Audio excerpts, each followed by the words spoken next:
বিসমিল্লাহির রহমানির রহিম।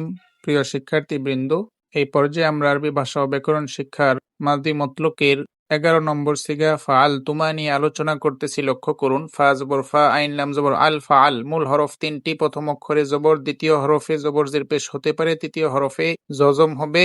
এটা বলেছিলাম 6 নাম্বার শব্দ থেকে 14 নাম্বার শব্দ পর্যন্ত তৃতীয় হরফে জজম হবে। এরপর তা পেশ তু মিম আলিফ জবর মা বৃদ্ধি করার কারণে অর্থ হয়েছে তোমরা দুইজন পুরুষ বা তোমরা দুইজন নারী করেছ।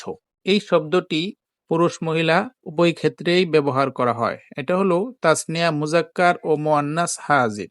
এই ফরম্যাটে তিনটি শব্দ আমরা লক্ষ্য করি। জলাম তুমা, লক্ষ্য করেন জ জবর জ, প্রথম হরফে জবর, লাম জবর লা, 3 নম্বর হরফে জজম, শেষে তুমা বৃদ্ধি পেয়েছে। জলাম তুমা, তোমরা দুজন পুরুষ বা নারী অন্যায় করেছ।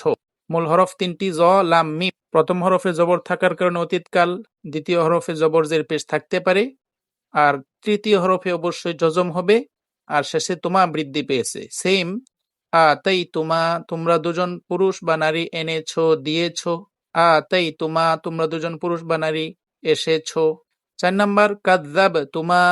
এখানে শেষে তোমা দেখলেই বোঝা যায় যে এটাও দ্বিবচন, সেকেন্ড পারসনের দ্বিবচন, পুরুষ এবং মহিলা উভয়ই এখানে শরীক আছে।